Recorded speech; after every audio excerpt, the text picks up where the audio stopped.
Hey, what's up, my little TisaTellss? How y'all doing today? Well, if you are Kourtney Kardashian, you have finally called Kimberly Noel Kardashian to the carpet. Y'all, what am I talking about?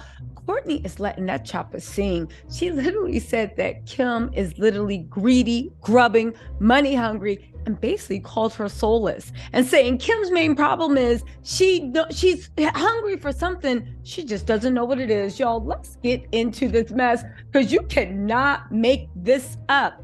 Also, you guys, don't forget my Keeping Up with the Kardashian recap is going to be up today. Make sure you check it out because, baby, Khloe was trying it. She is giving miserable. She is giving instigator, but you'll see in the recap, all right?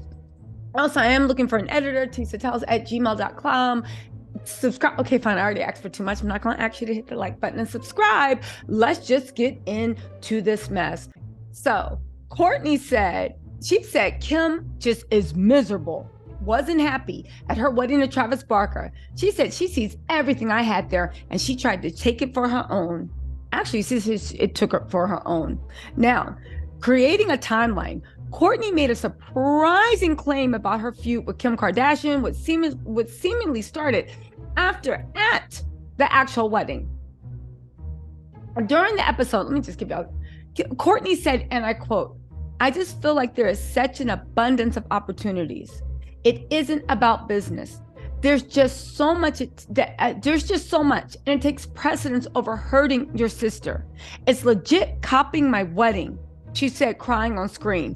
"Everything that I did with Dolce & Gabbana was pulling references from the 90s archival looks." Now listen, I've said this once and I've said it again. Kourtney was the one, I think, that she's been friends with D&G for a while. She's been vacationing with them. What? Yeah, since 2019.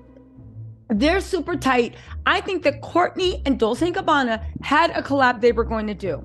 I believe that Kourtney even had the idea about let's go into the 90s archive. As much as you say about Kourtney, she's always been the one with the style sense, okay? She feels like Kim, and she's never going to call Dolce & Gabbana out and create a feud being like, oh my God, they took away what they promised me. Kris Jenner swooped in there, suggested Kim, right? Because Kim has more media following. You know, Kim will do this and that. But at the end of the day, I understand what Kourtney's saying because y'all check this. Kim's thing was Balenciaga. She was the Balenciaga mama. Kim's doing a lot of things. Kourtney was supposed to have D&G along with Kylie and who was it? Corey Gamble, Silk the Pajama Shocker, okay? Now, so all that stuff happened and we can say that. But I think the one thing that we need to keep in mind is the fact that Kourtney has a point. There was so much abundance. You have so many deals. You have so much money. Why did you need to take this away from Kourtney? I think you needed to take it away because you were jealous. Let's also not forget around the wedding, I did a whole bunch of videos outlining it. All of a sudden, there was a stalker at your house. Then you were doing this. Then you were having a fashion show during her reception dinner. Then there were all these articles released about how Travis wanted you first. Baby, he might have wanted you first, which is weird. But baby, we see what happens to Kim's crushes. They go right along to where her fake boyfriend Fred is. Also, when she said she's copying about the 90s archive, right? I think it was Kourtney's idea. I think D&G loved it. I think Kris said, oh my God, let's keep it in the family. Almost the way Kim took away Kendall's Vogue cover, okay? And we all know that Kim couldn't have asked to do this because we saw by the episode, if you haven't watched my recap for episode 3, please watch it. Kim, we know, has no fashion sense, but she couldn't even pull together looks, right? Without her dresser, her stylist, Danielle there. Kim literally is turned into one of those rich people that have a bunch of workers, architects, designers, build a house and then walk people through the house. Look what I created. Don't you think it's so nice? Anyway, right? Kourtney accused Kim of choosing jobs over her relationships with her family, saying it's just stupid because it is a deeper thing than what it is about, where people are grabbing whatever is in the way. It's such an abundance and an excess, and it's never enough. It's never okay to just not do something or turn something down. And I feel Kourtney. A lot of people are siding with Kim, being like, oh my God, I'd take the same opportunity. Again, Kim at this point said she's a billionaire. She's obviously very wealthy. You didn't need to take something out of Kourtney's mouth. But why'd you do it? Because it was too much. Travis's obsessive love over her is too much. Let's also not forget that when she was with Travis, at first, Kim thought it was a joke. Remember when Kim was with Pete and she tried to do the Travis light rock star's girlfriend? Only thing is, Kim just has no style. She didn't know how to do it. Remember when she tried to get into feet play the same way that Travis and Kourtney was doing it? Remember how Kim swears that Kourtney was the least interesting to look at, only for Kim to find out after her divorce, Kanye made you interesting. Without Kanye, Kim, nobody really cares what you're wearing. At least the people that Kim wants to care doesn't. Kim wants to be that girl. She wants to be a trendsetter. She wants to be first, right?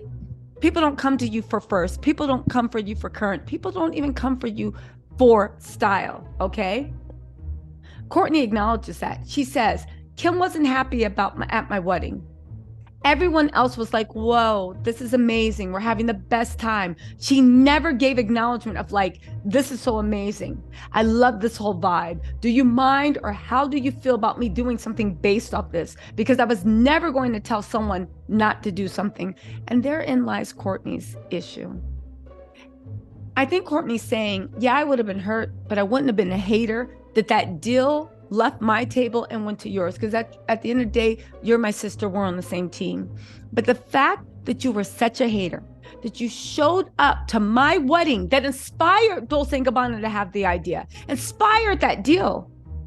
You sat there, you were a hater. You knew that you were going to benefit off of everything, my dream. You couldn't be happy for my wedding. You couldn't be happy for this. You couldn't be happy for that. You saw this all as the biggest hater, and then you went and snatched the deal, because at that moment, I think Kim thought it wasn't fair. I think Kim thought, how dare Kourtney have all this happiness? We know it wasn't Khloe. Anyway, Kourtney said, I think it was also subconscious. I think she sees everything I had there and she takes it as for her own. And she doesn't even see it. She sees it as dollar signs, but I see it as, oh, you were there. You weren't happy. And they were all like, she's spiraling. So she said the people at her wedding said that Kim was spiraling. Didn't I say, go watch my old videos? I have it. Kim the whole time was trying to pull focus, sour face. She didn't even stay for the reception. If you look at the reception, it was all Kourtney, Travis, and Travis' family. Most of the Kardashians rolled out, especially Khloe and Kim. And you know what? We're going to talk about Khloe in another video. Let me get through this one. Listen. So Kim then tried to gaslight Kourtney, because you know Kim loves it. She said, I'm really confused how this narrative came into her head. It came into her head because she worked with D&G to revive their 90s archive. Her wedding was a testament to that. It was supposed to be the soft launch of their collection. And you went in, swooped in, and just grabbed it when you already had Balenciaga. You didn't even need it.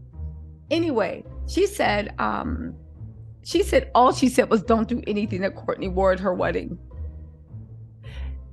Is that including you and Khloe? Kim, anyway, right?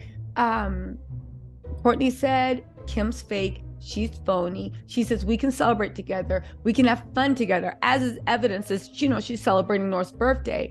But when it comes to, we don't know how to be sad together or grieve together. It's something we all kind of do on our own. Listen, I hope Kourtney just knows and this makes her feel better. Is that Dolce & Gabbana collection doing anything? Is Kim even wearing it? Again, they might have gotten more eyes on them, but Kourtney was probably the better bet for D&G, because again, I feel like the same thing with Balenciaga. Kim is really good for flashes in the pan, but I don't know how it makes for long term. But you know what?